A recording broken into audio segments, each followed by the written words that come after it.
네, 계속해서 경제인사이트 이어가겠습니다. 오늘 국민은행 장재철 수석 이코노미스트 함께했습니다. 어서 오십시오. 네, 안녕하십니까. 자, 장 박사님, 저는 솔직히 개인적으로 연말이면 다사다난했던 이 말 맨날 쓰지 않습니까? 네, 맞습니다. 좀 안 쓰고 싶은데 너무 상투적이어서. 근데 올해는 이 단어 빼고 설명할 방법이 없는 것 같아요. 네, 맞습니다. 어떻게 보셨습니까? 저도 올해 한 해를 회고하면서 쭉 무슨 일이 있었나 쭉 정리를 해보니까 지금 앵커님 말씀하신 대로 다사다난했다 이렇게 정리할 수밖에 없더라고요. 연초에는 사실 새해에 대한 기대가 굉장히 컸습니다. 그리고 올해 초에도 2020년 코로나 위기에서 세계 경제가 2021년 굉장히 빨리 회복하지 않았습니까? 그렇죠. 그래서 그런 회복세가 유지가 되고 또 인플레이션도 연준의 그 전망대로 좀 일시적이다. 그래서 상당히 좋은 기대를 가지고 이제 연초 경제가 시작이 됐는데 사실 그 이후에 세계 경제에 큰 변화가 있었죠. 네. 러시아 우크라이나 전쟁이 발발을 했고요. 2월 달에 있었고. 그렇죠. 네. 그리고 또 중국에서 코로나는 계속 재확산되고 그래서 락다운이 또 반복이 되면서 우리가 제일 우려했던 글로벌 공급망 차질 문제가 또 해결이 안 됐던 문제도 있고요. 그리고 이러한 상황이 이제 인플레이션 압력을 계속 높이면서 선진국 중앙은행들이 정책 금리를 공격적으로 인상을 했습니다. 그러면서 하반기로 오면 세계 경제는 이제 향후에 경기 침체에 들어갈 것이다라는 또 우려를 하게 됐고요. 또 IMF는 이러한 공격적 금리 인상이 궁극적으로는 신흥시장국에 또 불안을 야기할 것이다. 사실 신흥국에 대한 경고를 했는데 정작 문제가 터진 것은 영국이었죠. 그렇죠. 영국이었고 또 우리 한국에서도 조금 단기자금 시장에서의 문제가 있었고 그래서 쭉 보면 매크로 펀더멘탈 면에서도 굉장히 어려웠고 그것이 이제 금융시장의 변동성을 키우면서 네. 다사다난했다 이렇게 정리할 수밖에 없을 것 같습니다. 사실 그 다사다난이라는 게 우리 증시 또는 이제 글로벌 증시를 짓누른 여러 가지 악재들 아니겠습니까? 맞습니다. 근데 그 중에서는 뭐 어느 정도 정리되는 것들이 있고 또 내년까지 이어질 이슈들도 있는데 본부장님이 좀 가르마를 좀 타주시죠. 네, 지금 좀 약간 긍정적인 전망을 기대하시면서 말씀하신 것 같습니다. 그렇지만 지금 말씀드렸던 여러 가지 내용 중에서 사실 내년도에 크게 개선될 부분이 있겠나 하는 또 우려가 있습니다. 왜냐하면 지금 오다가 이제 뉴스를 들으니까 영국의 그 전염병 학자가 코로나 팬데믹은 끝났다라고 판단을 내렸지만 여전히 중국도 그렇고 최근에 보면 우리 한국에서도 감염자가 많이 늘어나지 않습니까? 그래서 팬데믹이 엔데믹으로 가는 과정에서 경제적인 어떤 차질이나 손실은 불가피할 것 같고요. 그것이 중국 경제 같은 경우에는 재개방을 했지만 내년도 1분기까지는 상당히 이제 경제에 영향을 줄 거로 예상이 됩니다. 이와 더불어서 러시아 우크라이나의 전쟁도 지난번 말씀드렸듯이 이제 상수화되는 게 아니냐, 장기화되고 있습니다. 그래서 올해와 내년도에 큰 차이가 없을 것 같은 또 전망도 들고요. 또 정책 금리를 굉장히 빨리 올리지 않았습니까? 그래서 지금은 우리가 선진국 경제가 침체에 갈 것이다라고 전망을 하고 있지만 내년도에는 그런 침체가 현실화될 가능성도 있고요. 또 인플레이션 자체도 이제 피크아웃 했다. 그래서 점점 둔화될 거라고 하지만 모든 중앙은행들이 목표로 하고 있는 2% 수준을 훨씬 상회할 수준으로 유지되기 때문에 그렇게 내년도의 경제 상황이 녹록하지는 않다. 이렇게 말씀드릴 수 있을 것 같습니다. 말씀 들어보니까 좋은 게 하나도 없습니다. 이거 어떡하죠? 저기 지금 그림을 한번 설명해 주시죠. 네. 말씀드렸듯이 그 노란 선 자체는 이제 글로벌 경제 성장률입니다. 코로나 위기 때 굉장히 이제 급격히 위축됐다가 2021년에 모든 국가들이 굉장히 이제 상당한 양의 재정과 또 통화 정책을 통해서 반등을 시켰죠. 그런 다음에 경기가 이제 점차 둔화되고 있는데 내년도 23년도에 가면은 보통 저런 경기 둔화 이후에 반등이 있습니다. 그렇지만은 글로벌 경제 전망 현재 상황으로 봤을 때는 저렇게 L자형이다 해서 좀 둔화되는 상태가 계속 지속이 되는 부진한 상태가 지속되는 거로 보였고요. 저렇게 되니까 아무래도 인플레이션 압력은 좀 완화가 돼서 인플레이션 압력은 좀 둔화될 것이다.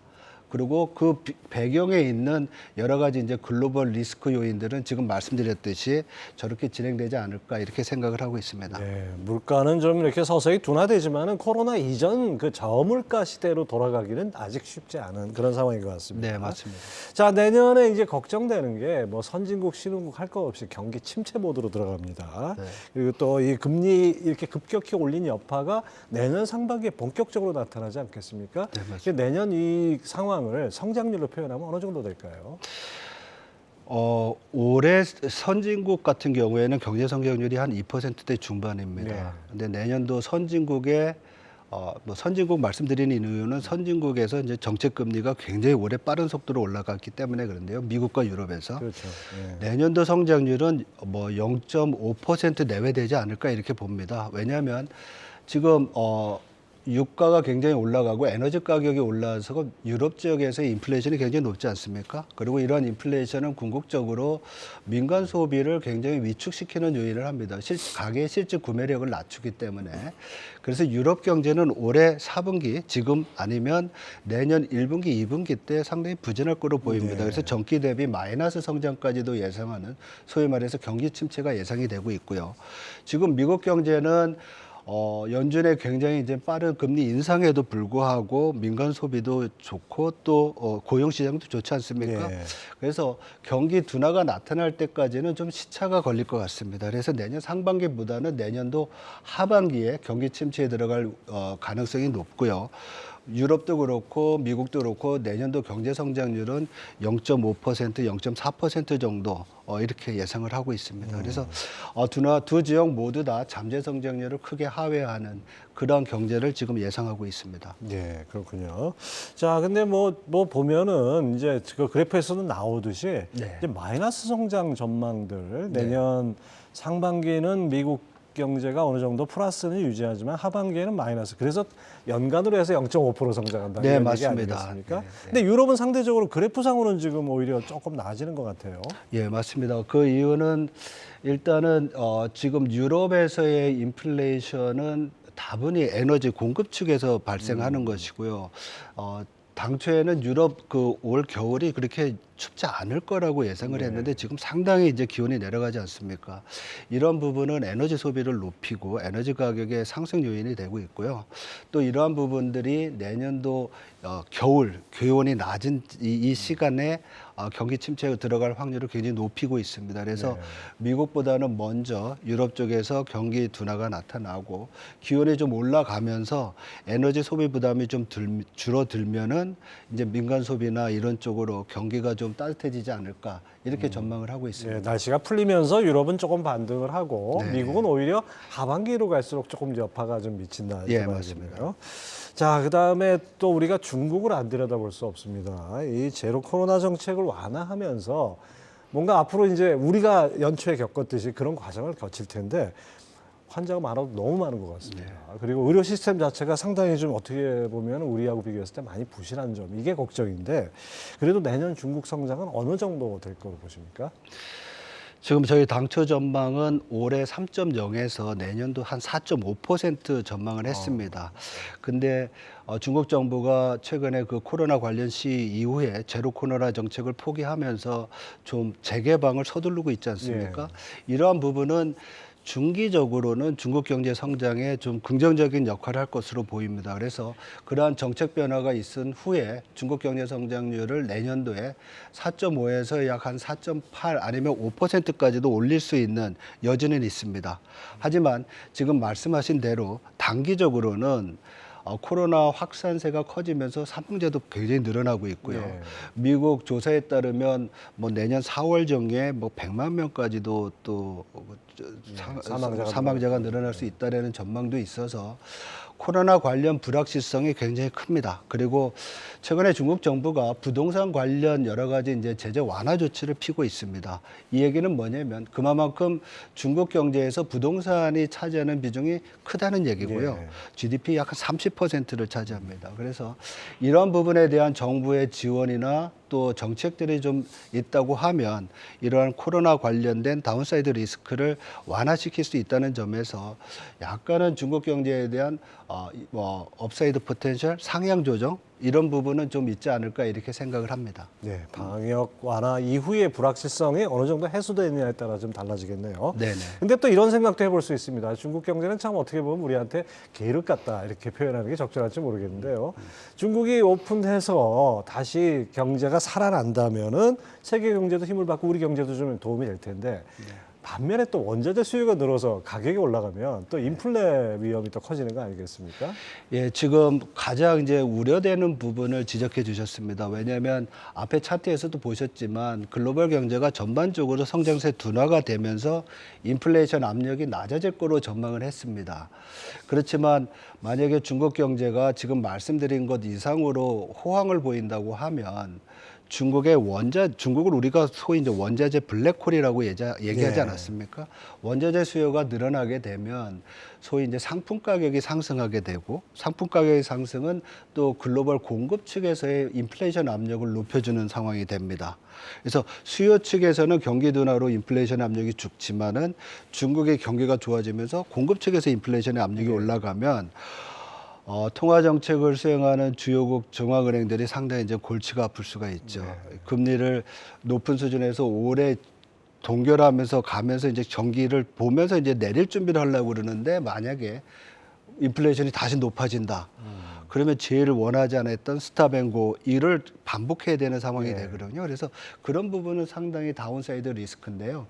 또 반면에 지금 말씀해 주신 대로 중국이 이제 경제 성장을 경제 개방을 해서 생산을 늘리고 소비를 하면 또 글로벌 교역이 늘어나니까 신흥 시장국들이 내년도에 다 제일 큰 리스크가 교역 위축이었습니다. 이런 부분이 개선되면 신흥 시장국에도 좀 도움이 될 수 있어서 긍정적인 요인은 있습니다. 그래서 생산 면에서는 긍정적이지만 물가 면에서는 좀 불안한 이렇게 평가해 볼 수 있을 것 같습니다. 그렇군요. 사실 이제 앞서 우리가 미국, 유럽, 중국까지 살펴봤는데 이 모든 영향을 받는 게 우리나라 아닙니까? 우리나라 바로 수출을 먹고 사는 나라니까 뭐 세계 경제의 카나리아다 뭐 이런 표현까지 하는데요. 네, 맞습니다. 우리 경제가 사실 더 문제 아닙니까? 어떻게 보면?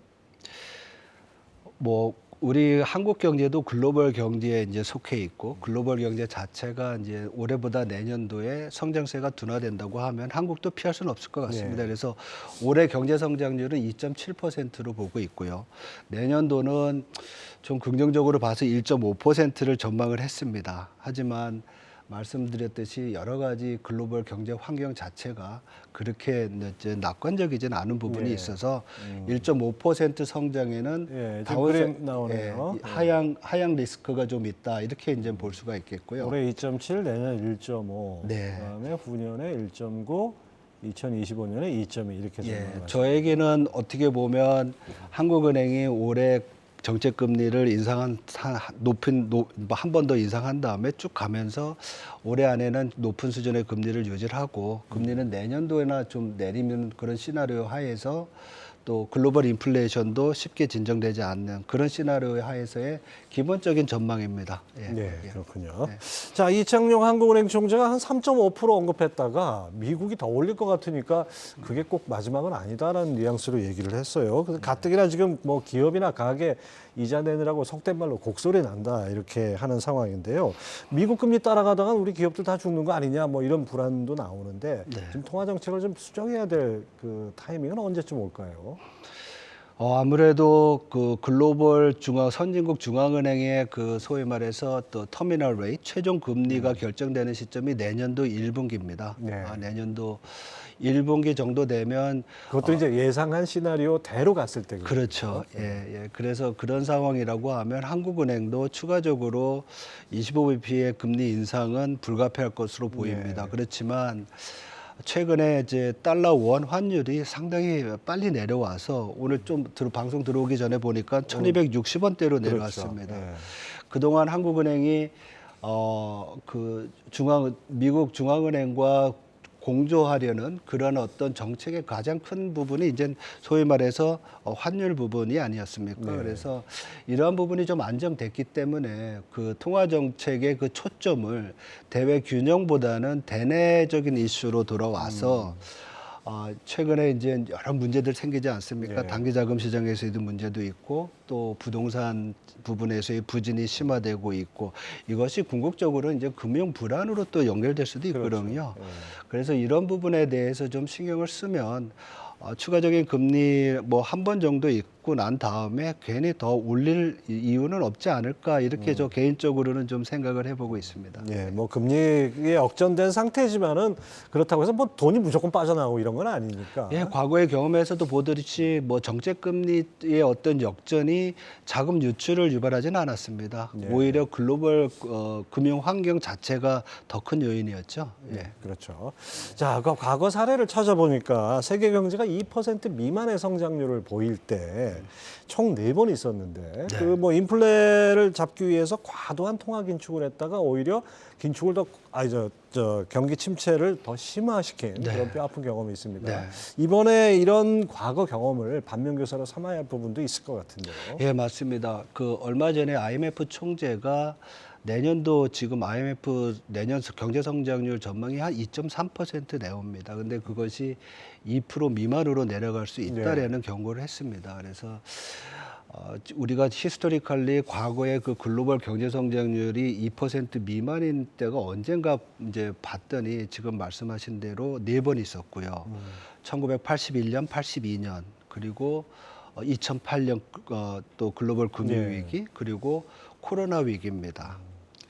그래서 이 4개의 그 케이스를 저희들이 봤을 때 지금 말씀드린 대로 코로나 상황은 진행 중이고 그리고 1981년, 82년의 경우에는 소위 2차 오일 쇼크 이후에 굉장히 인플레이션이 높으면서 미국이 금리를 공격적으로 올린 다음에 경기 침체가 왔었거든요. 그리고 그러한 경기 침체는 사실 여러 가지 크레딧 이슈들을 신용 문제를 일으킬 수가 있습니다. 그것이 이제 보다 본격적으로 나타난 게 물론 인플레이션 때문은 아니지만 2008년의 금융위기라고 보면 어쩌면 이 세 개의 어떤 에피소드가 같이 버무려져서 2023년에 나타날 우려가 있지 않을까. 그래서 이런 부분에 대한 우려가 지금 좀 생기는 거고요. 또 이런 우려가 IMF가 이제 신흥시장국이나 아니면 금융시장에서의 불안을 경고하는 그런 배경이 아닌가 이렇게 생각이 됩니다. 이게 이제 금리 인상 긴축 그 후에 나타나는 것이 바로 신용 위기인데 거기까지는 번지지 않는다면은 정말 우리가 스무스하게 넘어갈 수 있는 거고 그렇지 못하다면은 한번 좀 심한 후유증이 우려되는 그런 측면을 보면 되겠죠. 예, 아무래도 내년도 중앙은행들의 가장 큰 정책 목표는 경기가 둔화되는 가운데서 이러한 신용 리스크들이 현실화되지 않도록 잘 관리하는 것이 중요하지 않을까 이렇게 생각을 합니다. 예, 하여튼 두루두루 전반 잘 살펴봤습니다. KB국민은행 장재철 수석 이코노미스트 함께했습니다. 감사합니다. 네, 고맙습니다.